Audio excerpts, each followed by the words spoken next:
cette médaille veut dire beaucoup de choses, aussi bien dans le domaine de l'handicap que dans le domaine de dépassement de soi. C'est cette médaille, je l'ai construite grâce à mes parents, grâce à ma famille, grâce à mes amis, grâce à tout l'entourage. Si je pouvais casser un petit bout de ce métal et l'offrir à tout le monde, je le ferais.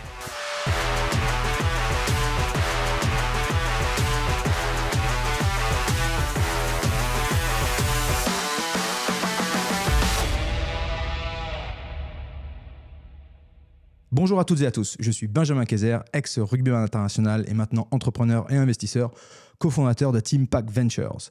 J'ai la chance de rencontrer des entrepreneurs, des athlètes et des investisseurs de très haut vol qui tous sont unis par un trait de caractère, le fait de ne jamais lâcher. J'ai envie d'extraire ces leçons d'adversité, de résilience et de les transmettre à l'innovation positive.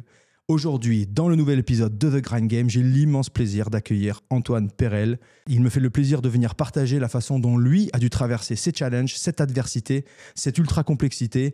Athlète paralympique, médaillé de bronze au dernier JO de Paris 2024. Un personnage attachant, touchant, plein d'autodérision, un immense athlète, ce qui me fait le plaisir et l'honneur d'être aujourd'hui. Antoine, merci d'être là. Je suis vraiment hyper content de t'avoir. Merci à vous tous. Aussi, merci de m'accueillir ici avec vous. Plaisir à partager. Écoute, pour situer le contexte, on vient d'arriver en train ensemble depuis Lille, parce que tu es basé dans le nord de la France. C'est ça. Mais aussi Lille, ou en tout cas à côté, à Calais. C'est là où on s'est rencontrés pour la première fois. Un petit clin d'œil à nos amis du Fourgon. Donc le Fourgon, une boîte qui remet la consigne au goût du jour, une boîte basée dans le nord de la France qui a débuté son aventure à Vambrochy, à côté de Lille. Une boîte du portefeuille Team Pack qu'on est très très fiers de soutenir, une boîte profondément humaine, à impact évidemment sur la situation climatique du monde. Et pour la semaine de l'handicap, ils avaient besoin d'animer un peu leur manager. Évidemment, ils font appel à Benjamin Kayser, leur partenaire prioritaire. Et là, ils me font débouler un athlète paralympique, médaillé de bronze au dernier JO de Paris. C'est toi, Antoine. Et je dois franchement te le dire, tu m'as touché au cœur. On a passé 1 heure ensemble, ça a été sublime. En sortant, qu'est-ce que je t'ai dit ? Je t'ai dit, il faut absolument qu'on continue à discuter parce que c'était tellement précieux cet échange que l'on avait, mais surtout plein de simplicité, plein d'autodérision, plein d'humour. Et t'as été vraiment hyper touchant, t'as touché tout le monde dans la salle. Donc pas de pression, mais là, il faut faire ça devant beaucoup, beaucoup plus de monde parce que j'espère que le message sera porté. Et vraiment, du fond du cœur, merci d'être là parce que j'ai hyper hâte à ce qu'on discute. Non, moi, je suis très content. Je suis très content de notre rencontre. Ton échange, ton expérience qui m'apporte aussi, hein, puisque quand même, tu es un athlète aussi international, en retraite, bien sûr. Moi, je suis pas loin de la retraite, mais bon, pas encore. Donc non, c'était une très belle rencontre avec le Fourgon et puis avec toi même au niveau de l'échange, quoi. C'est très enrichissant. Alors, on va mettre les pieds dans le plat tout de suite et on va parler de ton handicap, de tes difficultés visuelles. Tu as passé la porte de cette salle de réunion à Calais quand on s'est rentré la première fois et tu avais ces lunettes de soleil que tu portes maintenant. Et moi, neuneux comme je suis, je me suis permis de te demander mais pourquoi tu portes des lunettes de soleil à l'intérieur ? Et c'est là où franchement, en 10 secondes, on a brisé la glace et tu m'as répondu. Que je suis déficient visuel, donc j'ai une dystrophie congénitale des cônes, donc j'ai une maladie génétique. Grosso modo, j'ai une tache au centre de l'œil, donc j'ai une vision périphérique et je suis énormément ébloui par la clarté du jour, les lumières, tout ça. Donc pour minimiser cette clarté, je porte régulièrement des lunettes et aussi ça me soulage et ça me fait un peu cacher le handicap. Mais tu m'avais aussi dit que c'était pour... parce que je suis désolé parce que ça m'avait fait rire, c'est pas rigolo, mais moi ça m'avait fait rire à ce moment-là. Mais après toi tu l'avais dit en rigolant aussi, c'est que tu portais ces lunettes de soleil parce que sinon les gens suivaient tes yeux, vu que toi des fois t'es attiré par des lumières, tu vas regarder en l'air ou à droite ou à gauche, alors que t'avais envie de leur dire mais coucou, je suis encore là, quoi. Arrêtez de suivre mes yeux, et donc ça permet de briser ce truc. C'est ça, et puis faut dire ce qu'il y a, hein. Je suis assez beau avec des lunettes de soleil, donc non, mais à part la plaisanterie, c'est vrai que les lunettes, ça me soulage énormément au point de vue handicap. Sans les lunettes, ce serait compliqué de voyager, d'être autonome à 100%. Mais alors, on en parlait. Écoute, moi, je te trouve totalement autonome. Évidemment que tu as dû organiser ta vie. Tu parlais aussi d'un cercle familial très proche, extrêmement proche de ton papa. ta femme qui te soutient, qui a un soutien de tous les instants.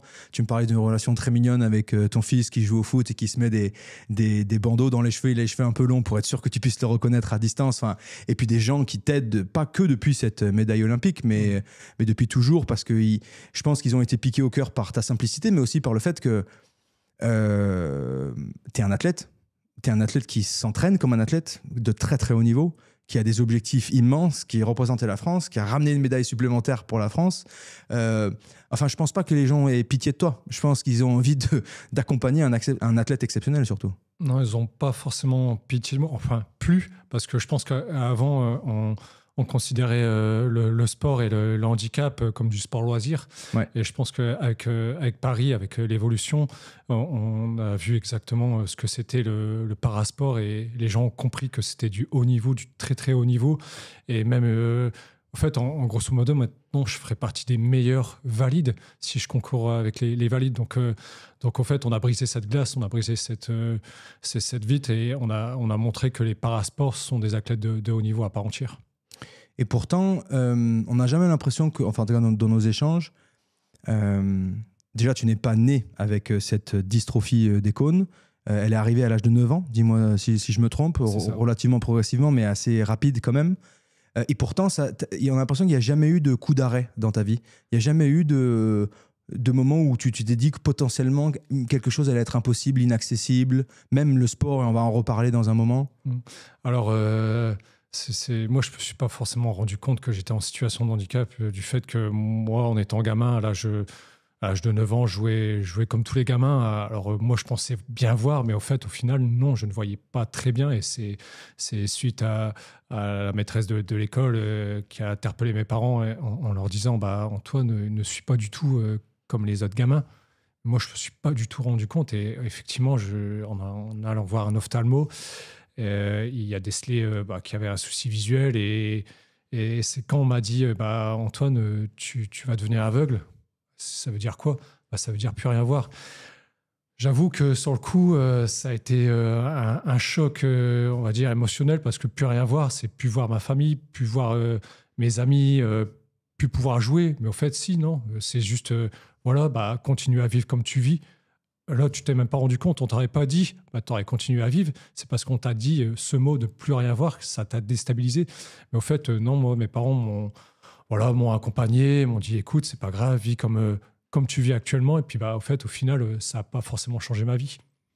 Et t'es le plus grand, t'es l'aîné d'une fratrie de 4 enfants, c'est ça? Alors non, j'ai une grande sœur qui a aussi la même pathologie. Ouais. Donc on a décelé cette pathologie en même temps. Voilà, et j'ai ma plus jeune des sœurs aussi. Donc sur 3 sœurs, il y en a 2 qui sont impactées par cette pathologie. Et ma plus jeune des sœurs aussi qui s'est déclenchée aux alentours de l'âge de 18 ans quand elle a passé le permis de conduire. Et j'ai une de mes sœurs qui est pour l'instant porteur du gène, mais qui ne s'est pas déclenchée. Et on lui souhaite que ça se déroule jusqu'à la fin de sa vie, on va dire.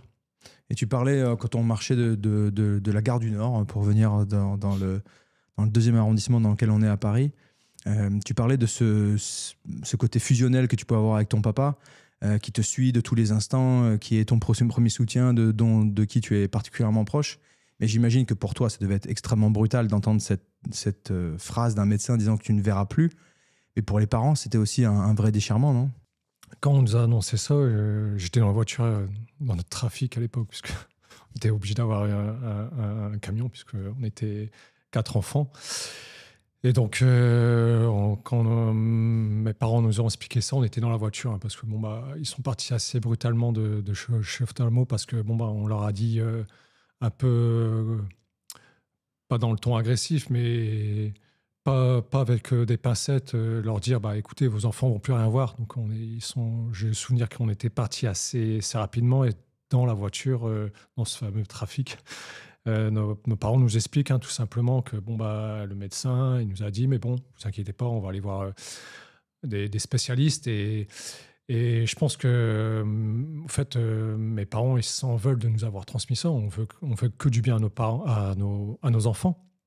Et mon père s'en est tellement, je pense, voulu que il nous chouchoute. J'ai besoin de mon père, je l'appelle, il va être là, à part si en vacances, mais il va être là. Je pense, mes sœurs, c'est pareil. Hein. Mes sœurs, ils vont appeler mon père, ils vont tout de suite là. Alors ma mère, ça va être pareil. Après, mes parents sont séparés. Moi, je suis resté vivre avec mon père. C'est pour ça que j'ai beaucoup d'attache avec mon papa. Et mon papa, qui était ancien footballeur, qui a joué à un très, très haut niveau. Moi, qui voulais suivre un peu sa carrière aussi, puisque mon père me faisait rêver. Et c'est vrai que je pense que tout ça, ça a fait qu'on a vraiment accroché. Et vraiment, cette médaille que j'ai fait à Paris aussi, je lui dois, parce que c'est lui qui m'a transmis cette volonté de malgré l'handicap, continuer à faire de ses rêves une réalité, hein, tout simplement. Voilà, mon rêve, c'était d'être footballeur. J'ai pas réussi, mais j'ai juste fait un écart et j'ai atteint mon objectif de faire une médaille au jeu. J'ose même pas imaginer l'intensité émotionnelle que ça a dû être pour tes parents de te voir autour de l'Arc de Triomphe avec une médaille de bronze autour du cou. C'est un travail que tu as fait pour tout le monde, pour toi, mais aussi pour eux. Et je suis persuadé, enfin, c'est même pas une discussion, que ça devait être extrêmement chargé en émotions. Tu as mentionné le fait que ton papa était un excellent footballeur. Et donc, footballeur, c'est ce que tu voulais faire quand tu étais jeune. Et tu me racontais cette histoire qui était hyper drôle, ou en tout cas touchante, du fait que même si tu te rendais compte que tu étais en train de perdre un peu la vue, tu avais juste envie de jouer au foot. Tu avais juste ce plaisir du ballon, de l'équipe, du sport. Quitte à ce que même ton père doive peut-être potentiellement même te donner des consignes sur le bord du terrain, c'est ça? C'est ça, en fait. Quand il y a eu le handicap, effectivement, je me suis rendu compte au fur et à mesure des entraînements, des matchs, que je ne voyais plus trop le ballon et que dès qu'il y avait un oiseau qui passait, je pensais que c'était le ballon, mais en fait, non, c'était un oiseau. Donc, c'est bon. Sur le coup, on rigolait pas trop, mais bon, maintenant, avec l'âge, on a mis une pointe d'humour là-dessus. Et bon, heureusement que mon père était sur le côté, parce que bon, je jouais ailier, je courais assez vite, et mon père me donnait des indications, notamment où est-ce qu'il était le ballon, où est-ce que si je pouvais faire un appel, si l'entraîneur devait me faire un changement. Et non, mon père il m'a beaucoup aidé, parce que bon, encore une fois, je voulais un peu percer dans le monde du foot. Et bon, j'étais quand même assez loin, j'étais à un très bon niveau, mais bon, le handicap, malgré que mon père soit là sur le bord du terrain, à un moment donné, ça m'a rattrapé. Mais il n'y a pas un jour où ils se sont rendus compte finalement qu'ils faisaient que crier des directions un peu pour toi, et tu étais en train de faire une journée de détection pour un centre de formation du nord de la France, et ils lui ont demandé de se retirer. C'est là où ils se sont rendus compte finalement que sans lui, tu avais vraiment du mal à le voir. C'est ça, en fait. Après, bon, les entraîneurs se sont posés des questions, hein, donc ils étaient obligés d'être au courant. Et effectivement, quand on a demandé à mon père de s'écarter, quoi, forcément, j'étais plus le même gamin, quoi. J'étais le gamin face à l'handicap. Et là, ça a été beaucoup plus compliqué. Je jouais moins au football, j'allais moins vers le ballon. Et ça a été un gros frein pour moi. En fait, mon père, ça a été mon premier guide, au cross du collège. Quand on est sur la ligne de départ, qui a un papa d'une trentaine d'années, 40, et tous les gamins se demandaient quoi, qu'est-ce qu'il fait lui? Non, c'est mon père, mais il va me guider, parce que sans mon père, je peux pas participer à cette course. Donc, c'était marrant, quoi. Il avait redoublé combien de fois? Non, c'est juste mon père. Et donc le cross, ça t'a amené à l'athlétisme, qui a été ton premier amour. Enfin, sans doute qu'il l'est aussi, mais le triathlon, c'en est juste une certaine variation. Parle-nous du coup de comment t'es arrivé à l'athlétisme, notamment au 100 mètres, au saut en longueur, qui vont t'amener au championnat du monde, etc. En fait, je suis venu dans l'athlétisme. J'ai intégré l'école régionale pour déficients visuels qui se trouve à Los, à côté de Lille. Et en fait, comme j'avais dit, c'était mon père qui me guidait sur les crosses, tout ça. Et puis, il y a eu un critérium à Vittel. Et j'ai participé à ce critérium handisport. Donc, ça rassemble tous les déficients visuels de France scolarisés. Et moi, j'en faisais partie. Puis, il y avait des épreuves d'athlétisme. Et j'ai participé au 100 longueur, au 1000 mètres, tout ça. Et moi, je suis un challenger, j'adore le sport. Et puis, mon guide, c'était mon père, et en même temps, un peu mon entraîneur. Ouais. C'était mon entraîneur intégralement. Donc, il m'avait coaché, il m'avait guidé. Et puis, bon, on avait battu quelques records. Et c'est suite à ça, en 2003, puis 2004, et que j'ai commencé à intégrer les championnats de France. Et les championnats de France, à intégrer les championnats du monde en 2005, où je fais recordman du monde du 100 longueur, avec 6,51 m à l'époque. Donc, médaille d'or et recordman du monde. Donc, au Colorado, c'était extraordinaire. Donc, c'était une première revanche sur le handicap. Et c'était une très grande fierté pour moi. Tu m'étonnes. Et pourtant, c'était pas assez, donc tu cherchais à te challenger, tu cherchais à découvrir d'autres disciplines. Et pourquoi non, c'était, quand je dis le 100 mètres, c'était aussi en relais que tu faisais ça, non? C'était Voilà, le 4 x 100? Le 4 x 100. Le 4 x 100, j'ai participé au 4 x 100 puisque je courais assez vite pour sauter loin. Donc forcément, l'entraîneur fédéral avait demandé que je fasse du sprint aussi pour aider le relais 4 x 100. Et donc j'ai fait partie du collectif relais 4 x 100 sur toutes les années où j'ai participé de 2005 à 2016 au championnat du monde, au championnat d'Europe, aux Jeux paralympiques aussi de Pékin. Et donc Pékin, c'est 2008, c'est ça? C'est ça. Et au final, comment se fait cette transition vers le triathlon? Comment est-ce que tu le découvres après Pékin? Qu'est-ce qui se passe? Au fait, pour la bascule sur le triathlon, c'est suite à une non-sélection aux Jeux de Rio en 2016. Et ça a été un peu une claque pour moi parce que je m'étais vraiment investi dans la préparation des Jeux de Rio. Et quand tu préparais dans quelle discipline, pardon, les Jeux de Rio? C'était en athlétisme, en saut longueur.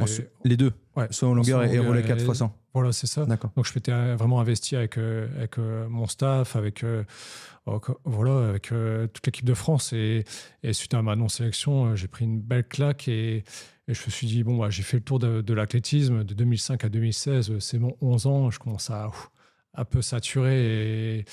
Et voilà, on m'avait fait comprendre aussi, tu commences à être ancien, tout ça. Bon, ok, d'accord. Bon, je suis parti gentiment. Et puis, je me suis posé devant la télé. On a visionné avec la famille les Jeux de Rio. Et puis, là, j'ai vu le paratriathlon. J'ai vu une nana, quoi, Gladys Le Boussu, qui m'a fait rêver pendant ces Jeux de Rio, qui a fait première médaille aux Jeux paralympiques en paratriathlon. Donc, un petit bout de nana qui fait une médaille de bronze comme moi à Paris. Et c'est ça qui m'a fait déclencher le fait de partir dans ce côté triathlon, alors côté aventure. Mais le côté aventure a pris le dessus sur le haut niveau et je ne regrette pas du tout. Et donc, le haut niveau du triathlon, tu peux nous parler un petit peu de la construction de ta semaine, les heures d'entraînement que ça représente? Tu disais que c'était pas du tout, alors naturellement bon en course évidemment. Le vélo, à la limite, ça s'apprend, j'imagine, c'est pas trop différent de la course en termes d'effort. La natation, par contre, c'est sacrément autre chose. Et toi, tu n'étais pas du tout nageur à la base. Parle-nous de cet entraînement, comment ça se concrétise? Alors, quand je suis parti en paratriathlon, donc il faut savoir, c'est natation, vélo, course à pied. Ouais. Bon, en soi, j'ai appris à nager en étant gamin. Hein, bon. Je vais à la piscine de chez moi. J'appelle le club. Est-ce que je peux venir nager? Il me dit, ouais, ok, vas-y, viens nager. Par contre, on va te faire un petit test de 400 pour voir comment tu nages, tout ça. Et au bout de 200 mètres sur le test 400, il y a l'entraîneur, il me dit, Antoine, arrête de nager.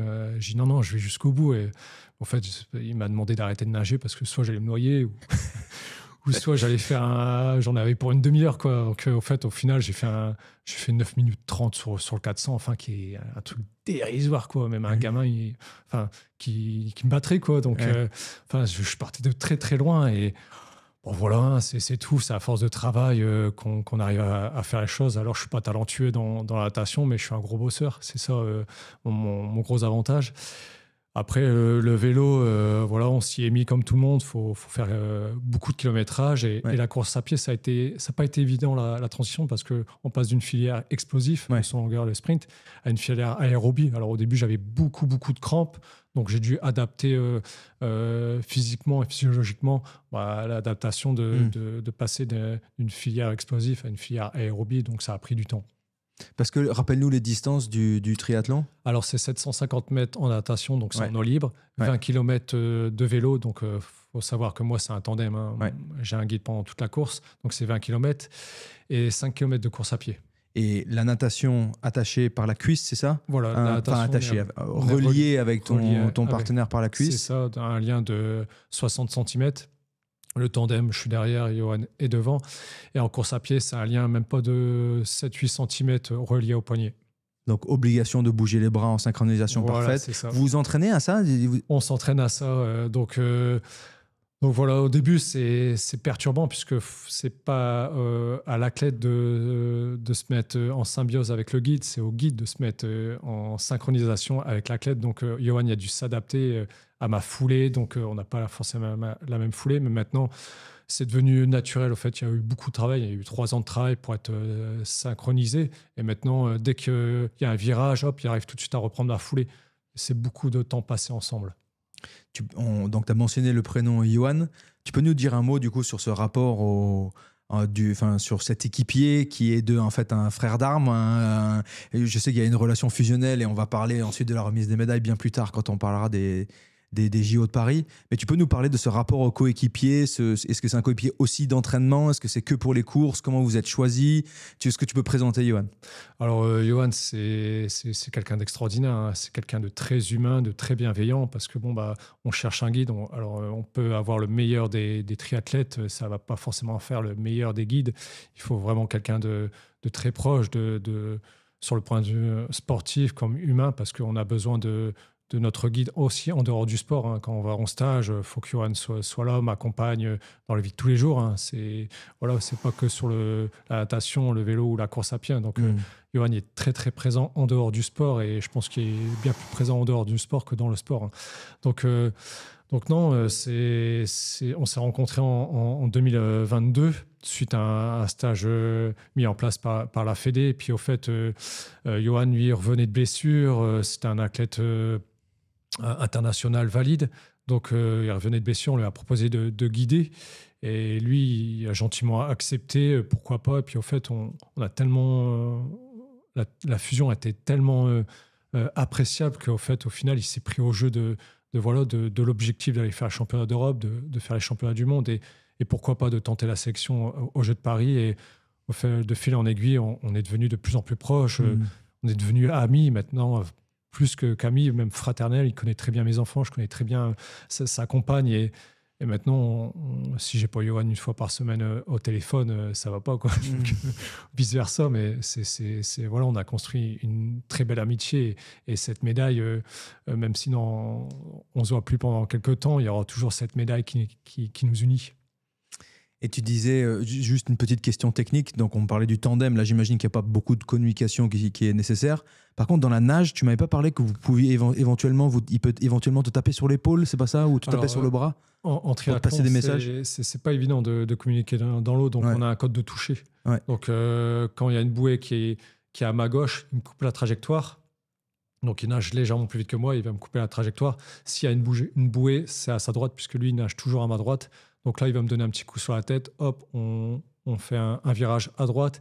Par contre, quand on doit accélérer, il me donne un petit coup dans le dos. Et là, on accélère pour attraper les concurrents. Alors, il faut savoir qu'à Paris, il y a eu un couac dans l'eau. Il n'a pas arrêté de me taper dans le dos parce qu'on était en retard. Et à un moment donné, je me dis, mais il nage plus, quoi. C'est pas possible, il me fait que taper dans le dos, quoi. Donc, c'était excellent. Après, la partie vélo, c'est là où il doit s'exprimer le plus. C'est là où il peut mettre vraiment toute sa puissance. Donc, pareil, on a un code de dialogue très court, mais très efficace. Donc, danseuse, il me dit hop, on se met en danseuse. Un deuxième, hop, on se rassoit, droite, gauche. Enfin, c'est très bref, mais très constructif au niveau vélo. Et en course à pied, c'est là où le boulot pour lui est terminé. Il y a juste à guider. Donc là, il va vraiment me dire les écarts, les allures, si ça revient, si on temporise, si il m'encourage, il doit prendre de l'eau. Enfin, il me communique. Enfin, il me saoule des fois en course à pied. Il faut dire ce qu'il y a. Il parle tellement, mais j'ai besoin de toutes ces informations pour savoir où j'en suis dans cette course.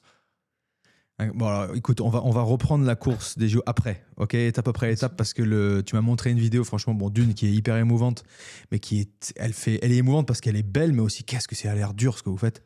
C'est là où on était en train de comparer un peu les chiffres tous les deux. On parlait de performances que tu aurais pu faire en 3000. Enfin, vous êtes vraiment des athlètes absolument exceptionnels. Mais quand tu le fais, c'est déjà suffisamment dur de faire ce que vous faites. Vous devez le faire en plus en nageant en synchro avec quelqu'un à côté de toi en eau vive. Enfin, t'imagines, tu rajoutes la complexité à la complexité. Et dans le noir, en plus. Ouais. Donc voilà, en étant déficient visuel, moi je suis dans une catégorie où je suis en opaque, donc dans le noir toute la course. Donc ce qui rend une difficulté. Alors en soi, moi ça me dérange pas, mais je pense que ça veut dire quoi, être en opaque, pardon, j'ai pas. Donc être en opaque, ça veut dire dans le noir. En fait, il y a, on va dire 3 catégories. Il y a les B2, B3 qui peuvent concourir sans lunettes noires, et il y a les B1, donc les acuités visuelles qui sont trop basses. Eux, ils concours avec des lunettes noires. Donc, c'est du scotch ou de la peinture dans les lunettes de natation et de vélo et de course à pied. Donc, nous, on ne voit strictement rien pendant toute la course. En soi, moi, ça me dérange pas, mais c'est vrai que toi, par exemple, si on te plonge dans le noir, je pense que ça faire un 50 mètres les yeux bandés, je pense que ça te mettrait beaucoup en difficulté. Donc, mais rien que l'effet de panique, de ne pas savoir où tu vas, la panique de respirer au bon endroit, au bon moment, en eau vive, avec des gens autour. Non, c'est hyper dur. Mais en plus, pour toi, qui a évidemment un déficit majeur, mais qui arrive à voir quand même des traits de lumière et certaines formes, comme tu disais. Donc, c'est pire que ta situation normale d'être totalement en opaque. Et donc, c'est encore plus dur pour toi. Je pense que, non, en fait, non, je suis habitué comme ça. Donc, en fait, il n'y a pas... En termes chronométriques, je fais les mêmes temps que si j'ai pas les opaques, que si j'ai les opaques. Donc non, soit ça change pas grand-chose, quoi. Et tu as dit qu'Johan était encore plus important sans doute en dehors des courses que pendant les courses. C'est quoi un bon guide? C'est quoi un bon coéquipier? Pourquoi Johan est tellement bon? Je pense que c'est tout simplement de la bienveillance. Hein. C'est quelqu'un qui est proche, qui va faire attention à toi, qui va t'emmener aux toilettes quand on a besoin d'aller aux toilettes. Il s'arrête à la porte, hein, bien sûr. Donc, non, c'est quelqu'un de très, très humain, très ouvert, très à l'écoute, voilà, qui aime bien aussi de communiquer, qui dit ce qui se passe autour de toi, parce que forcément, on ne voit pas ce qui se passe autour de nous. Donc, il faut qu'ils nous disent aussi, hein, tiens, il y a un tel qui est là, il y a ça là-bas, il y a une belle nana là-bas. Donc non, il m'informe, il remplace ce que je peux pas voir, en fait, tout simplement. Donc, il est très important pour moi. Ouais, il est sacrément important pour toi. Et puis, j'ai pas envie comment dire, d'en parler avant, si tu veux qu'on puisse faire le déroulé de la course, mais tu lui as sacrément bien rendu quand même. Est-ce qu'il y a quelque chose d'autre, peut-être toi, qui te tiendrait à cœur que l'on comprenne du paratriathlon ou du paralympisme en règle générale? En fait, moi, le petit message qu'on pourrait faire passer, c'est que grâce à Paris, on a réussi quand même à le faire passer, mais c'est de ne pas oublier que les athlètes para sont des athlètes de haut niveau, qu'il faut leur faire confiance, au fait, tout simplement. Alors, les entreprises, n'hésitez pas, franchement, on est des athlètes hors normes et on l'a prouvé cette année à Paris, on a fait le record des médailles, donc voilà, faut pas hésiter à nous soutenir. Alors, ça devrait même être une responsabilité sociétale que de le faire, voire une obligation. Sans parler du paralympisme en règle générale. Donc, comme je disais, ensemble, on a pu aller faire une session avec le fourgon. Ta session a été exceptionnelle, mais pas juste parce que tu es un athlète paralympique, mais aussi parce que tu es toi et que tu avais la capacité à passer les messages et encore une fois, avec cette autodérision, cette simplicité et cet humour. On va faire ça cet après-midi sans dévoiler de secrets dans une autre boîte de notre portefeuille qui s'appelle Murphy, qui remet l'électroménager reconditionné, la réparation et le reconditionnement de l'électroménager en vie. Un petit message pour tous ceux qui nous écoutent, si vous avez envie, moi j'enverrai ton adresse mail ou ton contact, mais je recommande chaudement ce genre d'échanges qui sont juste une baffe d'une leçon de vie. Tout simplement, mais encore une fois, surtout en célébrant l'extraordinaire excellence sportive que ça représente dans tout ça et la difficulté de la difficulté que c'est. Enfin, sans rentrer trop dans la technique, on parlait de chrono dont tu me parlais, tu vois, et tes meilleures perfs que tu avais faites, c'était du extrêmement haut niveau. Et bon, tu parles de 6 mètres. C'était quoi ton record en saut en longueur, tu disais 6,81. Bon, j'ai fait en longueur. Faut se les fader quand même. Ouais, c'est ça, je sais pas, toi tu fais combien Ouais, si je tombe en boulet, peut-être 1m50. Ok, bon, parlons de... avant de parler des JO, un rapport à la... Tu parlais, excuse-moi si je t'ai fait monter l'émotion de cette union très forte avec ton papa, mais tu parlais aussi de cette relation avec ta famille et à quel point vous êtes forts et ensemble. Donc ton épouse, tu l'as rencontrée. Et t'étais déjà para-athlète quand vous vous êtes rencontrés. Ouais, mais tu faisais pas du triathlon. Non, je faisais de l'athlétisme. D'accord. C'était en 2008, quoi, au retour des Jeux de Pékin.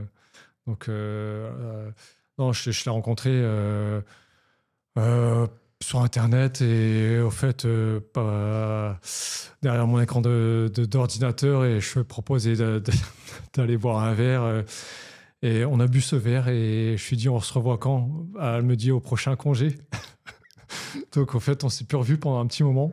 Je dis, bon, bah, ok. Donc, et puis, bah, moi, j'ai rencontré son frère qui était avec une de mes copines à moi. Et puis, son frère lui a dit, ah, tu sais pas, j'ai rencontré Antoine Perret. Alors, elle me dit toujours, ah, je me suis mis avec toi parce que je pensais que tu avais beaucoup de sous, mais non, j'ai été déçu. En tant que sportif de haut niveau, bah non. Donc, comme elle dit à tout le monde, je me suis fait avoir, quoi. Mais bon, non, franchement, c'est une personne en or. Hein. Elle a accepté ce que je suis. La personne que je suis, c'est la personne aussi en situation de handicap. Donc non, elle m'a accepté tout simplement comme je suis. Et non, c'est une personne en or. Ma compagne, je pense que je suis tombé sur la perle rare. Et on a de magnifiques enfants, les plus beaux du monde d'ailleurs. Non, c'est quelque chose et elle me supporte encore maintenant. La contrainte de vie d'athlète de haut niveau, c'est pas évident. Donc non, franchement, je la remercie énormément de cette belle rencontre. Et elle est évidemment présente dans tous tes choix parce qu'on parlait du sacrifice. Donc, c'est 25 heures d'entraînement par semaine qui peuvent être faits dans ta région potentiellement, mais c'est aussi énormément de stages où tu pars pendant des semaines entières. Tu me parlais beaucoup de préparation dans les îles ibériques, notamment à Majorque. Et donc, je te posais la question de savoir, parce que sans être méchant, je dévoile un truc, tu as 39 ans. Je suis plus âgé que toi, donc je peux me permettre de le dire. Tu m'avais demandé de dire 29, mais bon, je suis obligé de dire la vérité. Et je te posais la question des Jeux de Los Angeles 2028. Tu me dis, écoute, c'est dans 3 ans, j'aurai 42 ans, on verra. Mais surtout, le premier truc que tu m'as dit, c'est j'en ai discuté avec mon épouse. Est-ce qu'elle était d'accord pour que je fasse encore une saison de plus avec les sacrifices que ça représente? Elle était OK pour 1 an et ensuite on verra. Donc c'est essentiel pour toi d'avoir sa validation, son soutien et elle est vraiment partie prenante dans cette décision de continuer ou pas. Ah, complètement. Hein. Je veux dire, je pourrais pas partir tout seul. Hein. Si j'ai pas l'entourage qui me suit, je ne partirai pas parce que je veux pas aller droit dans le mur. Je vive les mêmes jeux que j'ai vécu à Paris, la même préparation du tout moins. La préparation, la famille était là, était bienveillant avec moi, les enfants, ma compagne, mon papa, ma maman, mes frères. Mes frères, j'ai pas de frères, j'ai que des sœurs. Donc mes sœurs, mon staff médical, mes entraîneurs. Non, tout était réuni pour que ma préparation se passe bien. Si je repars sur une Olympiade à Los Angeles, je veux la même préparation. Donc forcément, c'est avec l'accord de tout le monde et notamment le pilier dans la famille, c'est moi et ma compagne. Donc avec ma compagne, on va prendre cette décision. Pour l'instant, on part année par année. Et si Los Angeles doit y venir, c'est avec cet entourage-là. Bien sûr. Et là, parlons un petit peu de ton soutien professionnel, ou en tout cas de ton activité professionnelle. Tu me disais que tu étais du coup employé chez France Travail, anciennement Pôle emploi, c'est ça? Voilà, c'est ça. Alors dans un rôle particulier pendant que tu es actif et full-time à t'entraîner bien sûr, mais tu peux nous parler du coup de cette relation, comment c'est venu et qu'est-ce que tu fais? Alors France Travail, je suis très content d'être à France Travail puisque c'est la première personne qui m'a rendu professionnel. Ils ont eu confiance en moi et ils ont senti que j'avais des potentiels à faire valoir et ils ont décidé de me détacher à 100% pour me professionnaliser dans le paratriathlon et j'ai grâce à eux, grâce à l'Aubaine qui m'ont mis en place et j'ai pu décrocher 3 médailles d'affilée aux championnats du monde et 7 médailles de bronze aux Jeux de Paris. Super. Et donc, potentiellement, tu disais que c'était un univers dans lequel tu devrais retourner après ta carrière. Alors, dans quel rôle ça, ce sera à discuter? Voilà, j'ai cette chance que je suis CDIsé à France Travail. Et donc, le jour où j'arrête ma carrière, j'ai un travail qui m'attend et je pense qu'on va travailler ensemble pour m'orienter vers un secteur qui me conviendra, bien sûr, en tout bien honneur avec France Travail, parce que c'est la monnaie d'échange. Ils ont réussi, ils m'ont fait confiance, ils ont réussi à me mettre sur un piédestal de sportif de haut niveau. C'est à moi, en échange, de faire quelque chose pour France Travail. C'est pour ça que je fais beaucoup d'interventions et de séminaires pour France Travail. Et je suis très, très heureux d'être, avoir des collègues qui me soutiennent et travailler pour eux. Quand tu as ramené la médaille de bronze quand même des derniers JO, je pense qu'ils ont dû eux aussi être sacrément fiers et sacrément reconnaissants de tout le travail que tu avais fait. Ah, complètement. D'ailleurs, pour l'anecdote, dès que j'ai franchi cette ligne d'arrivée, Donc, je me suis remis un peu des émotions puisque Johan m'a fait un croche-patte en chantier. Donc, je suis tombé un peu. Non, je déconne. Je suis tombé parce que j'ai vraiment tout donné.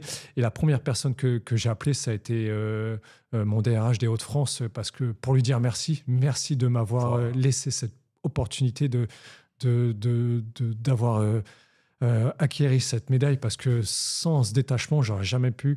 Donc, merci à vous. Parce que tu n'aurais pas pu mettre les heures de travail full-time que nécessite ce genre de performance sportive, bien sûr. Bon, séquence émotion, parlons de ces JO. Parlons de cette formidable aventure des JO paralympiques de Paris 2024 et notamment de cette médaille de bronze que vous êtes allé chercher avec Johan. Si on se refait un petit peu la séquence du début à la fin, vous attaquez sur sur un pont ou sur un bout de podium en dessous d'un pont. Un ponton. Un ponton, prêt à vous jeter dans la Seine. Complètement. Alors, ce qui est fou, c'est qu'on a appris 2-3 jours avant, c'est que le départ se fera assis. Chose inhabituelle. D'habitude, on part dans l'eau, on a la main sur le ponton, et on part au coup de buzzer. Et en fait, là, il y avait tellement de courant dans l'eau. Ils ont dit non, mais si on les fait partir dans l'eau, on a peur que le courant les emporte. Parce qu'il y avait beaucoup de courant. Donc, ils ont décidé de nous faire partir assis et au coup de buzzer, ils peuvent plonger. Donc, nous, on n'était pas du tout préparés pour ça. On a fait quelques répètes dans la piscine à l'INSEP. Oh, oui, ça allait bien. Hein. Donc, mais le jour de la course, on se met sur le ponton, on attend. Au moment de plonger, mes lunettes, elles ont bougé. Et paf, elles sont un peu sorties. Bon, c'est tout, je nage. Et d'un coup, je sens un coup dans mes lunettes. Alors, je suppose que c'est Johan, ça doit être certainement Johan, et mes lunettes, elles partent sur le front. Donc, j'arrête de nager. Johan, j'ai plus de lunettes. Ah, continue à nager. Vas-y. Donc, je remets à nager. Nager sans les lunettes, ça a été pas évident, mais c'est tout, c'est comme ça. Voilà, je me dis, je vais pas arrêter cette course pour une histoire de lunettes, donc on continue à nager. En fait, c'est après que j'ai su qu'on était dernier, au fait, de la course, quoi. Et en fait, il fallait rattraper les concurrents parce que le fait d'arrêter de nager, ok, on était porté par le courant, mais ça nous a mis en dernière position. Et en fait, on a fait un gros effort et c'est après un virage que j'ai senti qu'on revenait dans les pieds, puisque j'ai senti le remous devant moi, et après que ça bastonnait partout sur le retour, parce que on nageait en contre-courant, et du côté de la berge, j'ai chanté des pieds et des mains partout, qu'on me tenait la trifonction, tout ça. J'ai dit, ah bah tiens, on est revenu dans le groupe. Puis Johan, il me mettait des coups dans le dos. Et en fait, au final, on a fait un gros effort qui nous a quand même bien impacté sur le vélo. Ouais. On sort en 3e de position de l'eau. Enfin, on sort en 3e position juste derrière les Américains et les Japonais. Pour vous dire, on a pris du retard avec cette histoire de lunettes pour remonter 3e. C'était un truc de fou, quoi. Et on sort en tête de la transition parce qu'on a fait une super transition avec Johan. Alors, on l'a bossé forcément, mais on a fait une transition éclair.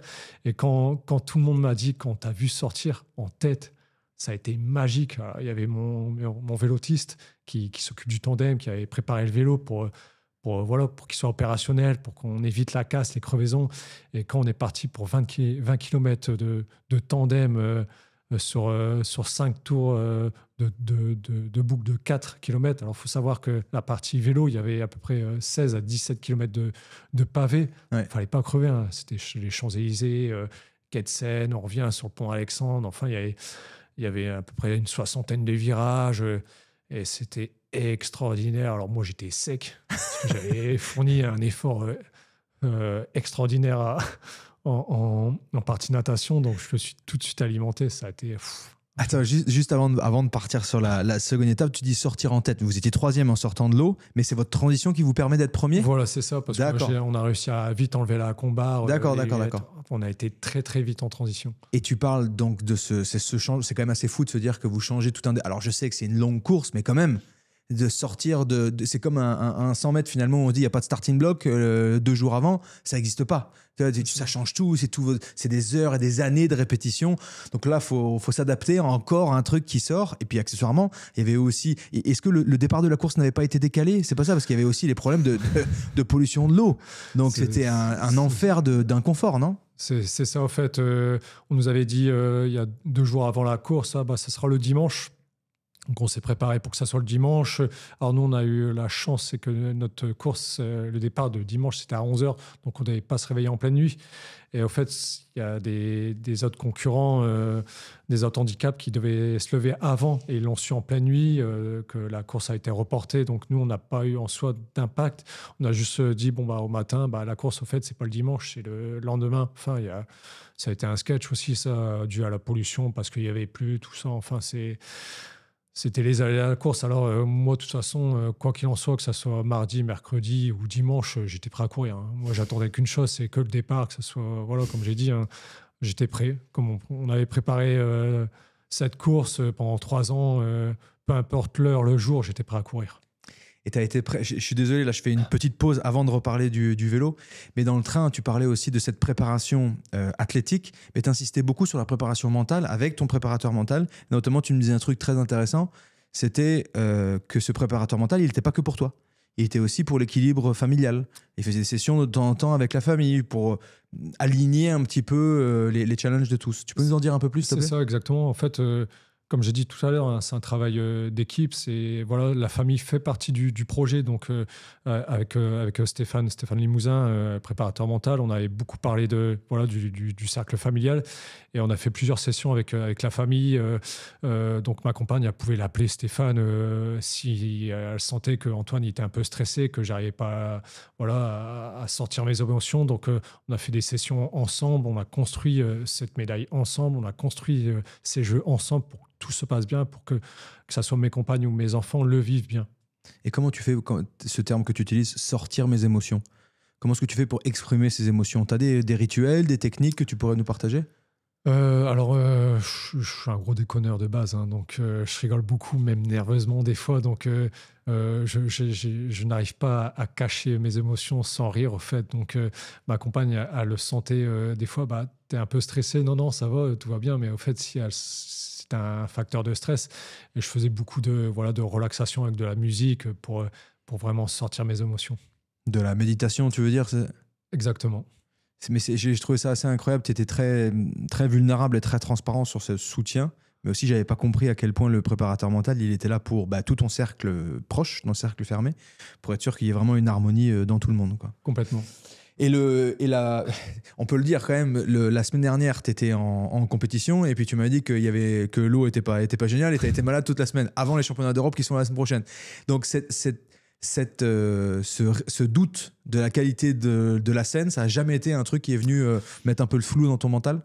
Non, franchement, non. Alors, j'étais plus inclé par le courant, en fait, parce que je ne suis pas nageur de base, hein, donc c'était plus ça qui m'avait inquiété. Alors, la scène, on a fait une polémique sur la scène, sur la qualité, tout ça.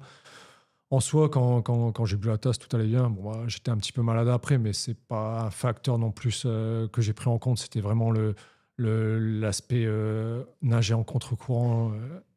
C'est pas la même, hein. Je suis pas nageur, donc forcément, c'est un impact physique. Et c'est pour ça qu'à la sortie de l'eau, quand je suis monté sur le tandem et que j'ai senti que les jambes ne répondaient pas forcément comme d'habitude, c'est là que je me suis dit, je me suis mis une belle cartouche dans l'eau, quoi. Ah, tu le savais, après vous avez dû appuyer fort. Pourquoi est-ce que tu disais que Yoann il faisait que de taper tout le temps et tu avais l'impression qu'il jouait du tam-tam un peu sur toi là? Bah non, il me disait accélère. Faut rattraper ce groupe qui est devant nous parce que nager en contre-courant quand on est en pack, hein, c'est comme rouler face au vent quand on est tout seul, c'est compliqué. Par contre, quand on est en groupe, c'est plus facile. Il voulait utiliser le comment t'appelles ça, pas la traîne, l'aspiration. L'aspiration, voilà, de ceux qui étaient devant, d'accord. Exactement. Ok. Et toi, ça c'est quand même fou. J'avais pas percuté ça. C'est que dans l'eau, non seulement vous pouvez pas parler, mais en plus, il peut pas te dire où sont les autres. Non. Tu me parles de sentir le remous des uns. Ok, mais bon, c'est quand même vraiment pas facile. Étant donné que t'es concentré, toi, avec ton palpitant à 200 sur ta perf à toi, c'est une folie. Donc, quand est-ce que tu sais quel est votre positionnement? Quand est-ce que tu entends le message de votre positionnement? En fait, c'est quand je sors de l'eau, il y a du monde autour, je sais qu'on est dans le paquet, je ne sais pas combien. Et c'est quand on prend le tandem, là, j'ai une information, on fait un demi-tour, donc on tourne au ralenti. Et là, c'est l'information que j'ai, on est en tête. Parce qu'il y a la moto qui nous suit aussi, qui nous donne aussi l'information. Bon, la moto, généralement, c'est le plan qu'on a, c'est la moto avec la caméra. Donc, et c'est à ce moment-là que j'ai l'information, on est en tête. Par contre, je sais que derrière, on est sorti avec le groupe. Donc, c'est pas très loin derrière. Donc, il y a tout qui s'enchaîne, au fait. Donc tu sais pas que vous êtes troisième, par contre tu sais que vous êtes premier, C'est ça. grâce à une transition éclair, Voilà. et vous êtes sur le tandem, et là vous partez. Et donc comment est-ce que tu es dans... Bon, t'as les jambes qui sont, qui sont remplies de lactique. Ouais, qui sont remplis. Premier virage, hop. Dès qu'on fait le virage, on fait une danseuse. Et là, j'entends la foule. Allez, Antoine, allez à la France. Voilà, j'ai un coup de frisson qui monte. Je me dis, allez, faut y aller. Je prends mon gel que je ne prendrais pas d'habitude tout de suite en sortant de l'eau. Là, je prends le gel parce que je suis lessivé et Johan il avait bien compris que j'étais cramé, quoi. Donc, je prends mon gel, tant bien que mal, je bois tout ça, je le mets dans un combat parce qu'il ne faut pas jeter ses papiers en dehors. Donc, et là, je me concentre, j'essaye de lisser l'effort. Ça a été très, très, très dur. Redis un mot là-dessus, faut pas jeter ses papiers dehors. Pourquoi tu dis ça? Parce que sinon tu peux te choper une pénalité, hein, et puis pour l'environnement aussi. Donc, Non, pour l'environnement, ça j'ai tout à fait compris, mais il y a une pénalité de je sais pas moi, de secondes, ouais, voilà, sur la course si tu jettes, si tu fais des déchets. Si on fait tomber une casquette ou un objet qui peut mettre en danger les adversaires, on n'a pas le droit, donc on ne peut avoir une pénalité. Et évidemment pas fait exprès. Enfin, c'est pas des pots de banane de Mario Kart quand même. C'est ça, non, du tout. Donc je t'ai mis tranquillement dans notre fonction. C'est drôle quand tu dis, j'ai l'impression de m'y retrouver quand tu dis, t'entendais la foule dire allez Antoine, allez la France. La vidéo est exceptionnelle que tu m'as montré. En plus, il faisait beau. Vous sortez de la scène, les plans sont juste sublimes. Ça, c'est quand même une immense comment dire, fierté nationale de voir ce théâtre à ciel ouvert qui était Paris. C'était absolument sublime, à la hauteur sans doute de l'exploit sportif que ça représente. Mais toi, tu as senti cette chaleur, cette énergie, ce soutien populaire. C'est ça. Et puis, au fait, on passe sur le pont d'Alexandre, on entend pareil le speaker, tout ça, le monde qu'il y avait, on remonte les Champs-Élysées, et là c'était incroyable, c'est noir de monde. Johan qui me communique, que j'entends rien, parce qu'il y a tellement de monde, et nous c'est très important ces informations, parce qu'on doit se mettre en danseuse, on doit être coordonné, on doit être synchronisé, et j'entends strictement rien, j'entends un bruit sourd. Et je pense qu'à un moment donné, Johan avait compris que j'entendais pas. Et à un moment, il y a eu des pauses off, on va dire, où il y avait moins de spectateurs. Et Johan, et c'est à ce moment-là qu'il m'a commencé à me dire, Antoine, il y a autant d'écart, tu peux t'hydrater, on est en telle position, attention, ça revient derrière, lisse ton effort, tout ça. C'est des moments très importants où il y avait très peu de monde, où il me disait toutes ces phrases-là. Comment il a accès à toutes ces informations, lui? Il a une oreillette comme dans le Tour de France avec un directeur des sports? Alors, il n'y a pas d'oreillette. Hein, donc, il a compris que je n'entendais rien. C'est parce qu'on n'était pas synchro sur les danseuses. Non, ça, ouais. Et que je m'assieds à côté de la selle. Enfin, j'étais plus trop lucide. Ouais. Il a vite compris que ça allait être compliqué pour moi. Pour moi, on faisait des demi-tours sur le parcours de vélo. Donc, il avait pris les informations sur les écarts de temps. Et puis, il y a mes watts, il y a mes puissances que je développe quand je pédale. Okay. Et il a vu qu'effectivement, j'étais rincé, quoi. Donc, moins que d'habitude. Voilà, moins que d'habitude. Et donc, il a compris que ça allait être compliqué. Donc, au lieu de s'acharner sur moi, il a dit, OK, Antoine est en difficulté, mais on va le rassurer. Justement, si moi j'ai besoin d'être rassuré continuellement, et il a réussi à me rassurer et me dire écoute Antoine, lisse ton effort, vas-y, mets-en. Enfin, il a fait tout en œuvre, il a mis tout en œuvre pour que je reste concentré, je reste dans ma course et pas me rabaisser pour que je sorte de ma course. En fait, il a trouvé les bons mots pour me rassurer, pour continuer à rouler de plus en plus vite. Et trouver les bons mots, c'est un exercice sur lequel vous avez dû travailler, parce que j'imagine que ces bons mots, ils sont bons pour toi, mais pas nécessairement adapté à tous les athlètes en tandem. Alors, Johan, ça a été naturel. Je pense il sait que je fonctionne vraiment à l'émotion. Donc, il sait que je pense que inconsciemment, et Antoine, il a besoin d'être soutenu sur des choses positives. Et on l'avait vu sur d'autres courses avant, où j'étais en difficulté aussi. Et je pense qu'il a compris que certains mots-clés faisait que c'est un impact positif pour Antoine, et il a fait ça tout le long de la course, et ça a très bien fonctionné. C'était lesquels les mots-clés, si tu veux bien nous les partager? C'est des petits encouragements, c'est des mots bêtes. Hein. C'est allez Antoine, lise ton effort, vas-y, là t'es bien, allez on relance, accroche-toi. C'est tous des petits mots basiques pour le monde où on vit, quoi, actuel, mais très encourageant pour moi, en fait, qui m'a fait énormément de bien pendant cette course. Et tu parlais de synchronisation quand vous êtes en danseuse. Est-ce que par exemple, ils te donnent le rythme des premiers coups de pédale ou je sais pas, un truc comme ça, vous faites comment? Si, ils me donnent le rythme puisqu'on a une chaîne de liaison, donc ce qui permet d'être sur le même axe de pédalage, Ouais. donc la même synchronisation. Ouais. Et là, en fait, en danseuse, ça a été compliqué parce que des fois, je me levais trop tôt ou trop tard parce que le hop n'était pas bien ajusté, parce qu'avec le monde, j'avais du mal à Le considérer. hop, tu dis? C'est le signal de se lever? Le signal de se lever, ouais. Hmm. Et le même hop pour le signal de se rasseoir aussi. Et des fois, c'était très, très compliqué d'entendre avec ce monde. C'est incroyable. Vous faites comment pour vous préparer pendant vos 25 heures d'entraînement par semaine à ce bruit, à cette complexité de communication? Alors, j'avoue, on n'était pas prêts. Hein. Parce que quand on fait les championnats du monde, championnats d'Europe, il y a du monde, mais pas autant. Là, il y avait plus de 100 000 spectateurs sur le parcours vélo et pédestre, et ça a été incroyable. Alors, on était très, très contents, mais qu'est-ce que ça a été frustrant pour nous quand on est dans le noir. On se dit, il faut rester concentré, il faut écouter les conseils qu'on arrive à entendre de Johan, quoi. Ouais. C'était chaud. Hein.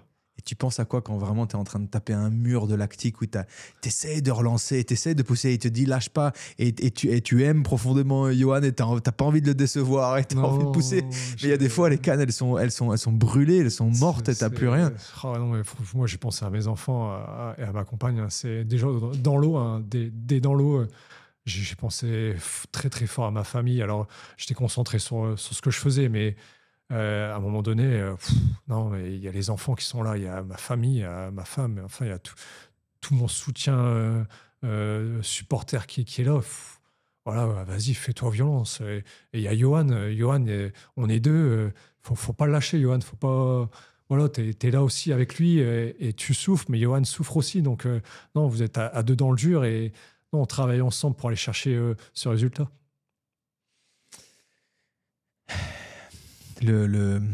Traverser ce qu'il y a de plus dur en se motivant, en se disant je peux pas lâcher pour les autres, c'est quand même assez émouvant ce que tu dis.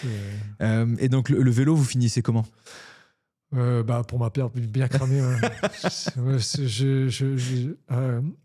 Johan, mon dernier tour, il y a les Anglais qui sont revenus sur nous. Ouais. Donc Johan, il m'a bien dit, t'inquiète pas, les Anglais ils viennent sur nous. Ok, on va travailler avec eux, on va rester. On n'a pas le droit de drafter. Donc drafter, on n'a pas le droit de rouler ensemble. Donc il doit y avoir un écart de 20 mètres entre les athlètes. Mais tu fais comment du coup quand tu es en train de rattraper un autre Donc on se décale, on ne doit pas rester dans la roue. En fait. On se décale, donc on se met à côté, mais pas trop près non plus. D'accord. Et les Américains, les Américains reviennent aussi sur nous. Il y a Thibaut et Cyril, nos collègues français aussi, qui reviennent sur nous. Donc on est 4 pour 3 places. On arrive à la fin du parcours, on déchose. Johan prend la décision de prendre la tête pour ne pas être gêné au moment de poser le vélo à la transition. Il a très bien fait. Attends, recommence ça. Vous finissez le vélo, donc vous êtes deuxième. Team GB est repassé devant vous. C'est ça que tu dis? Ou vous êtes troisième avec les Américains qui sont deuxième? En fait, on est tous promis. Il y a les Anglais juste à côté de nous, les Américains qui sont juste derrière. Enfin, vous rentrez à la transition quasiment tous en même temps? Voilà, c'est ça. Mais Johan, il a fait un effort lui-même. Voilà, il m'a dit, allez, on fait l'effort. On fait 4-5 coups de pédale très fort pour reprendre la tête. Okay. Et pour arriver sur le pont d'Alexandre, parce qu'on doit descendre du vélo à fond de balle. Et là, il voulait prendre la tête justement pour pas être gêné par s'il y a eu un concurrent qui freine trop brusque. Et là, voilà, on était ouvert. Donc Johan me dit hop pour descendre du vélo. Quand j'ai mon pied au sol, c'est là que je sens la vitesse. Et là, je me suis dit, mais ça va être compliqué de courir à pied. Parce que là, c'est chaud. Là. Je suis cramé. Je commence à avoir des crampes. Je tiens la selle. Si je lâche cette selle, je suis perdu. Donc, je dois tenir cette selle à plus de 30 km/h. Et Johan qui m'emmène jusque l'aire de transition, donc jusqu'au rack. Parce que quand tu tiens la selle, vous n'êtes pas liés encore l'un à l'autre, c'est ça que tu veux dire? C'est ça. D'accord. La chose qui nous relie, c'est le tandem. Donc, lui, il court à côté, tient le cintre devant. Moi, je tiens au bout de selle. Sur les images, on le voit très bien. Donc, range le vélo. Donc, moi, je suis le vélo parce que c'est le vélo qui me guide. Hop, le range. Je dois enlever mon casque. Je dois mettre mes chaussures. Deuxième, et je suis complètement déconnecté. Johan, il a le temps de ranger le vélo, enlever son casque, mettre ses chaussures. Moi, j'ai juste à mettre mes chaussures, mettre le lien, mais je suis perdu. À ce moment-là, Johan, il a tout fait, il m'attend. Et à un moment, il dit Chut, Antoine, tu viens. Bam, il m'a emmené, on est parti en tête. Moi, j'étais waouh, comment je vais faire pour courir 5 kilomètres? Alors là, lié au poignet avec lui, C'est ça. mais tu me racontais une interdiction qui soit même. Il y a quelques centimètres en gros Voilà, c'est ça. d'acceptation, mais il n'a pas le droit d'être devant toi. Il n'y a pas le droit d'être devant moi, il n'y a pas le droit de me tirer, de me tracter. Ouais. Hein. Voilà, donc il doit rester. Voilà, il y a une bienveillance, hein, bien sûr, mais il n'y a pas le droit non plus d'être à 1 mètre devant moi. Il y a quelques centimètres, voilà. Et donc, on est relié au poignet, forcément, sur le même synchronisation, même pose de pied au sol, même balancement de bras. Donc, sur 5 bandes, c'est pas évident. Donc, quand on part en course à pied, qu'il voit que je suis déjà en difficulté, qu'il y a 3 gus derrière qui veulent leur place sur le podium, et on se dit ça va être compliqué. Hein. Donc, pareil, Johan, il y a encore une fois était extraordinaire sur cette course à pied parce qu'on part en tête, on se fait doubler par Ellis et les Anglais qui finissent champions paralympiques. Ouais. On se fait aussi doubler par les Américains, Owen. On se fait doubler par nos collègues français, Thibaut et Cyril. On passe de la première à la 4e place. Johan, il me dit « Ah non, on n'a pas fait ça, cette course pour être 4e. » quoi. Il te le dit à chaque fois qu'il y a un duo qui vous dépasse? Alors, Et il te dit qui c'est? Il me dit Ellis. Bon, je sais qu'Ellis, il a été extraordinaire cette année à pied, donc je sais que ça va être très, très compliqué d'aller chercher. Quand il me dit Owen qui passe, je connais l'Américain, je connais Owen, je sais que c'est un jeune, il y a 21 ans, c'est un jeune foufou. Hein. Donc, voilà, ok, il passe. Thibaut et Cyril, ils passent. Je sais que c'est nos collègues français, on s'est entraîné pendant 3 ans, hein, c'est des copains. Hein. Donc, je sais ses qualités à pied. Donc, je sais que ça va être une belle course, très dure. Donc, on est 4e. Premier virage, on est 4e. Il y a toute ma famille, toute l'ambiance. Johan, il me dit écoute, j'écoute, j'entends tout, je cours, mais comme une merde, faut dire ce qu'il y a. Hein. Même Johan, il m'a dit vraiment, t'étais à la rue, complètement, tu bavais, tout. Enfin, d'habitude, je suis beau, là, j'étais moche. Donc, enfin, il n'y avait pas que moi, il y avait Thibaut aussi qui n'était pas très beau à regarder, quoi. Donc, il m'encourage, franchement, Johan. Allez, ça descend, profite de la descente. Pas après pas, on va revenir. Et puis, au fait, Thibaut et Cyril ont doublé les Américains. Bon, ouais, il faut savoir, c'est un jeune, hein, il a très peu d'expérience. Donc, il est parti trop vite. Et Johan avait très bien compris sa stratégie de course. Donc, il l'avait volontairement laissé partir. Donc, il me dit allez, Thibaut, il double Owen. On n'est qu'à une dizaine de secondes. Donc, tranquillement, on est revenu sur Owen. Il m'a dit on reste derrière. En fait, Owen, il a vu que j'avais repris un petit peu un second souffle. Il me dit allez, on double. Et là, quand on m'a dit putain, on est 3e là. Là, ça m'a redonné un coup de peps et il me dit allez, profite des encouragements. Allez, il m'a toujours encouragé. Je pense qu'il n'y a pas eu un moment off de Johan. Et il m'a parlé continuellement. Il m'a mis dans un état second pour me transcender. Et au dernier tour, il nous reste à peu près 800 mètres. Il me dit on est à 13 secondes de la médaille d'argent de Thibaut et Cyril. Et Cyril n'arrête pas de se retourner. Il n'est pas serein. Thibaut n'est pas bien. Et dans ma tête, je me suis dit mais t'es complètement malade. Je vais me contenter de la médaille de bronze. Hein. Je suis cramé. Si je fais l'effort, je vais péter. Quoi. Tu vois, je suis en train de boiter. J'ai la tête qui part de travers. Enfin, je suis complètement cramé. Quoi. C'est pas possible dans ma tête. Je vais me contenter de mettre cette médaille de bronze. Dis-moi pas que ça revient derrière. Derrière, il me dit bien sûr que ça revient pas. C'est devant qu'il faut aller chercher. Donc, quand on arrive sur le tapis bleu, ce dernier 100 mètres, donc Thibaut, je te laisse volontiers partir. Hein. De toute façon, c'est un collègue français. Voilà, c'est Thibaut, c'est mon pote. Et il me dit, on rentre sur le tapis bleu. J'attendais qu'une chose, c'est qu'ils me disent, on franchit la ligne d'arrivée parce que je titubais sur ce tapis bleu. Il me dit, lève les bras. Non, dis-moi quand on franchit la ligne. Je m'en fous, moi. Je m'en fous, moi. Dis-moi quand on franchit la ligne d'arrivée. Il me dit, lève les bras. Non. Il me dit, c'est bon, on a franchi la ligne d'arrivée. Je m'écroule. Plus de son, plus d'image. Laissez-moi tranquille. Vas-y, je veux récupérer. Je veux rien entendre. Et en fait, Johan, il a tout de suite compris que j'étais dans un état assez critique, quoi. Donc, j'avais fait une hypo, tout ce que vous voulez, quoi. Donc, 30 secondes après, une minute après, on me lève et on me jette dans les bras de Thibaut, qui était à terre, lui aussi, qui était complètement lessivé. Et puis, Thibaut qui me dit, tu m'as fait peur, je croyais que tu allais rentrer sur moi. Je dis, non, mais Thibaut, j'étais cramé aussi, moi, je pouvais pas. Cyril, il arrêtait pas de se retourner. Il dit, vas-y, Antoine, il revient. Donc, non, franchement, c'est cette médaille de bronze, elle vaut tout simplement de l'or pour moi. Elle vaut de l'or pour nous tous. Puis avec en plus une médaille d'argent pour Thibaut, comme tu disais. Elle est tout simplement magnifique, cette médaille. En plus, ça me touche beaucoup parce que tu l'as fait nettoyer juste pour notre entretien, c'est ça? C'est ça, exactement. À la monnaie de Paris. Franchement, elle est sublime avec un petit bout de Tour Eiffel au milieu. 16 grammes. Tu te lasses pas quand même de la regarder, de la toucher, de la montrer?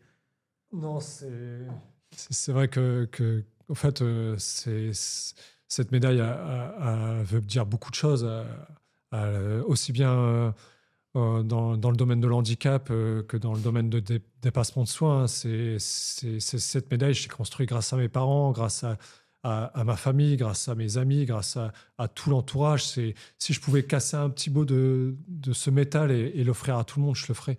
Parce que c'est pas que moi, c'est vraiment tous ceux qui se sont investis depuis que j'ai mon handicap qui méritent ce bout de métal. Pardon.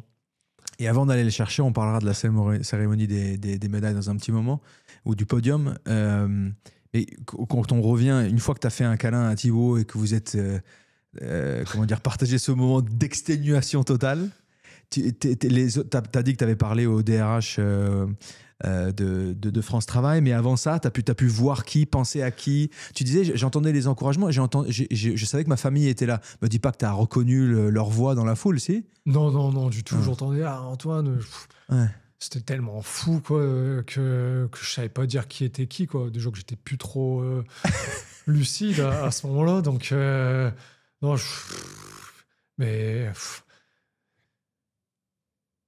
en fait, quand on a franchi cette ligne, il s'est passé ce qui s'est passé, je tourne, tout ça, je me relève, je vais un petit coup brièvement faire un passage à la Croix-Rouge, hein, parce que j'étais pas très très bien. Donc, mais quand on m'a demandé de m'allonger, j'ai dit non, je peux pas, il faut que j'aille voir ma famille. Et j'avais le chaperon, puisque contrôle antidopage obligatoire pour Antoine Perel, pour Thibaut et pour quelques athlètes. Donc forcément, on avait un chaperon, on devait aller au contrôle. Et avec Johan, on décide d'aller tout de suite au contrôle antidopage pour tout de suite célébrer cette médaille avec la famille. Et quand on part au contrôle, j'en ai pas beaucoup parlé, j'entends mon fils. Ça a été quelque chose de fou. C'est « Hey papa !»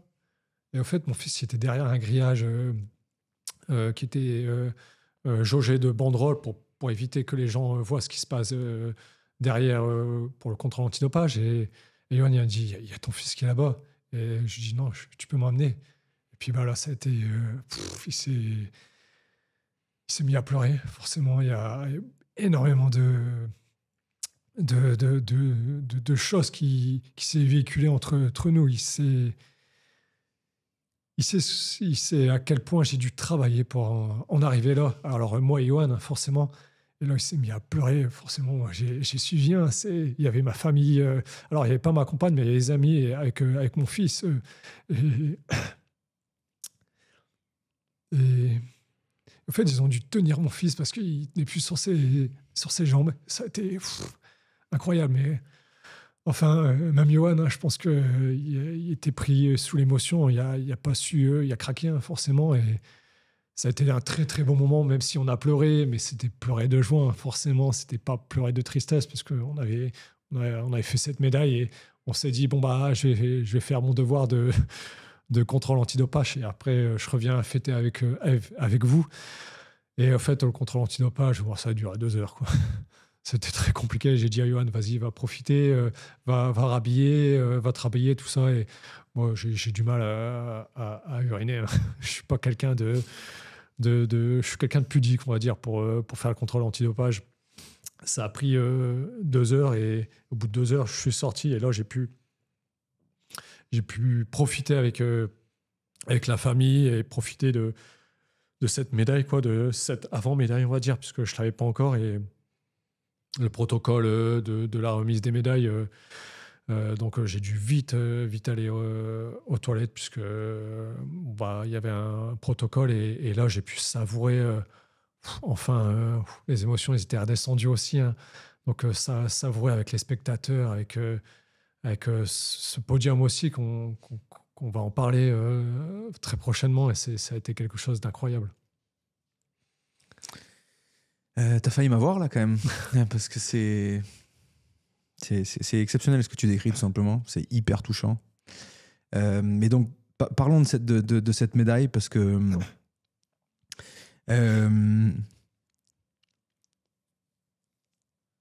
ouais, c'est touchant ce que tu dis. Hein. Donc vous allez au podium pour récupérer cette médaille qui est évidemment ultra méritée. Soleil de plomb, une foule qui est là, qui vous acclame. Et pourtant, tu n'arrives pas à te détacher de ce rôle du guide, de cette importance que vous soyez tous les deux sur ce podium ensemble. Parle-nous de ce moment fort, s'il te plaît. Le moment, ça a été très long à ce moment-là, parce que la cérémonie protocolaire elle a duré assez tardivement. En fait, avec Johan, on n'a pas arrêté de se dire, attends, on a fait un truc de fou, ça, on se checkait, on se prenait dans les bras. Franchement, on a vraiment savouré ensemble ce moment, quoi. Et quand c'est à nous de passer, puisque il y a toutes les catégories, nous on était à la dernière catégorie à être célébrée. Quand on nous appelle sur le podium pour cette remise, alors on nous appelle Antoine Perren, Johan Lebert sur le podium, et que Johan me dit on va être récompensé de la médaille de bronze. Donc la personne qui remet cette médaille se tourne vers Johan. Johan refuse la médaille. Il a dit non, je suis guide, l'athlète avant. Donc Johan me dit penche la tête, vas-y, on te remet la médaille. Donc la personne se retourne vers Johan et veut remettre la médaille à Johan. Johan dit une deuxième fois, attendez, vous avez mal mise la médaille à Antoine. Donc il me remet bien la médaille comme il faut autour du cou. Et là, Johan accepte de recevoir cette médaille de bronze qui est,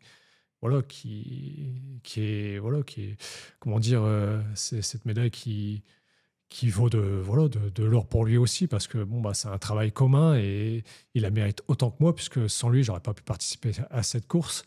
Donc, accepte cette médaille et là, ça a été incroyable. Ce moment sur le podium, cette bienveillance qu'a eu Johan envers moi, ça a été incroyable. Ça a été... J'ai pas de mots, quoi. C'est Johan, quoi, tout simplement. C'est quand même assez fou que ce soit lui qui doit avoir ce réflexe, cette intelligence, cette sensibilité, alors que lui aussi vient de se taper un triathlon quand même. C'est ça. Qu'il est absolument épuisé et qu'il a sûrement pas les yeux en face des trous. Et pourtant, son premier réflexe, c'est de penser à toi, c'est de te célébrer, c'est de vous célébrer ensemble, bien sûr, mais la moindre des choses, c'est de te montrer le respect ultime, si tu veux, qu'il a pour toi. C'est lui, elle est belle cette phrase quand même. C'est lui l'athlète, c'est lui en premier. Voilà, non, moi, je t'ai su après tout ça. Hein, donc, quand on m'a dit que Johan, non, il voulait que ça soit toi. Il a été humain jusqu'au bout, il reste encore humain, quoi. Je ne sais même pas si moi, en tant que valide, je l'aurais fait, quoi. J'aurais pensé qu'à moi. Mais en fait, non, lui, il a pensé. Pourquoi tu dis je l'ai su qu'après ? En fait, moi, je ne savais pas forcément que c'était lui qui était récompensé en premier et que lui avait refusé. Il l'a pas dit, c'était juste il a fait un geste. Non, il a fait juste un geste. D'accord. Donc voilà, en fait, pour lui, c'était naturel que ça soit moi qui soit récompensé. Pourtant, on a fait le job à deux. Hein. Moi, ça ne m'a pas choqué qu'on lui mette sa médaille en premier. Non, lui, il voulait que ça soit moi en premier. Johan voulait qu'Antoine soit récompensé en premier avant lui. Donc ça a toujours été un peu comme ça. Johan, il m'a toujours mis un peu en avant. Il m'a toujours dit, moi, je suis co-guide. Moi, je dis, non, mais t'es guide, ok, mais sans toi, je peux pas. Donc, tu es là aussi pour moi, c'est à deux. On fait les podiums ensemble, on perd ensemble, on gagne ensemble. Et tu as fait pourtant, pendant toute cette narration sublime de cette épreuve, tu as fait que, en fait, que louer son guide, comment dire, sa capacité de guide, son excellence dans son rôle de guide, par sa communication, par ses petits encouragements. Tu as parlé de constance de l'encouragement. Il doit aussi courir, il doit pédaler, il doit nager. Bon, quand il nageait, il n'y avait pas de communication verbale, mais il avait lui aussi le palpitant à 200, et donc ça lui coûte de communiquer, de parler, plutôt que de se concentrer sur sa respiration. C'est ça. Et donc, c'est des petits sacrifices qu'il fait pour vous, pour votre victoire, pour toi. Ah, complètement. C'est un sacrifice. Il a fait en sorte de m'amener à cette médaille. Donc, je pense que limite, il aurait pu se tuer à la tâche, on va dire. Mais vraiment, il s'est mis à l'envers pour moi, quoi. Alors, c'est incroyable de dire ça, mais il a fait un boulot extraordinaire pour moi, en fait, pour que j'arrive à obtenir cette médaille. Alors lui, il n'y a pas cette reconnaissance, malheureusement. En France, on met une médaille au guide, mais au niveau personnel, il n'y a pas cette reconnaissance. Quand on veut sponsoriser l'athlète et non le guide. Et c'est ça qui est malheureux actuellement, c'est que Johan, il galère pour trouver des partenaires, des sponsors, parce qu'il est considéré comme guide. Mais bon, il faut savoir que sans lui, on peut pas exercer notre métier. Et vous ne pouvez pas gagner des médailles sans un guide Exactement. Absolument à la hauteur de ton excellence sportive. Exactement. Donc voilà, mais je pense que c'est une aventure humaine. Hein. Donc Johan, voilà, sans lui, j'aurais pas pu faire les Jeux, et sans moi, il n'aurait pas pu faire les Jeux. Donc cette médaille, et je pense qu'au final, ça lui convient. Sinon, il aurait déjà arrêté depuis longtemps. Et tu as été fait chevalier de l'Ordre du Mérite. L'Ordre du Mérite, ouais, c'est ça. Ouais, c'est ça. Pourquoi tu doutes? C'est parce qu'il y a l'Ordre du Mérite et la Légion d'honneur. Ouais, c'est ça, chevalier de l'Ordre du Mérite. Je me trompe pas? Non, c'est bon, c'est ça. Ouais. Et tu peux nous parler de cette cérémonie? La vidéo est sublime de cette cérémonie autour de l'Arc de Triomphe. Et de ce moment où c'est le président Emmanuel Macron qui est là, et toutes les délégations. Et il y a quelqu'un d'assez spécial, il me semble, qui vient aussi te remettre ta propre médaille, non? C'est pas ça? C'est ça, en fait. Donc, tous les athlètes para-olympiques et olympiques sont médaillés, sont récompensés soit de la Légion d'honneur ou de l'Ordre du Mérite. Donc, l'Ordre du Mérite, c'est les 2e et 3e. La Légion, c'est la première place. Donc, on a invité aux Champs-Élysées à être couronné. Donc, moi, je ne savais pas qui allait me couronner. Donc, on a des places définies sur tout autour de l'Arc de Triomphe. Ouais. Tout autour de l'Arc de Triomphe. Je me place, Johan me place, il n'est pas forcément à côté de moi à ce moment-là. Donc, moi, il m'a dit, t'es en pleine balle, hein, t'es face à tout le monde. Tout le monde te voit. Hein, si tu fais une connerie, c'est fini là. Donc, par contre, saute pas, c'est assez haut. Et donc, à mon annonce, donc, je dis tiens, c'est une voix de femme. Donc, je me retourne, elle m'épingle, je dis attention, c'est des épingles, j'ai pas envie d'être percé. Donc, c'est Christine Aron. Je dis Christine Aron. Je dis mais wow, je suis fan de toi. 10,73 au 100 mètres dans les années 90. Wow, c'est incroyable. Et là, je lui ai demandé est-ce que je peux te faire un câlin? Elle me dit bah oui. Donc je la serre une première fois dans mes bras. Donc hop, je dis non mais j'en veux bien un deuxième. Donc je la resserre dans mes bras. Vraiment, c'est incroyable. C'est Christine Aron. Je suis fan de cette femme, quoi. C'est tellement apporté au sport français. Bon, forcément, ma compagne dans le public était en train de grincer les dents, quoi. Non, c'était une très belle rencontre avec Christine Aron. On a fait des photos, on a beaucoup parlé après cette cérémonie, et même Johan était dégoûté, quoi. T'as eu Christine Aron, quoi. Donc, elle savait que tu avais fait du 100 mètres aussi, ou en tout cas du 4 oui, du 4 x 100? Elle a su alors, je ne sais pas si ça a été fait inconsciemment, mais elle savait que je venais de l'athlétisme. Donc, non, c'est un truc de fou, quoi. C'est Christine Aron, quoi. Non, j'étais très, très content, et on a pu bien échanger, comme avec Marie-Josée Pérec aussi. On a pu bien échanger ensemble après.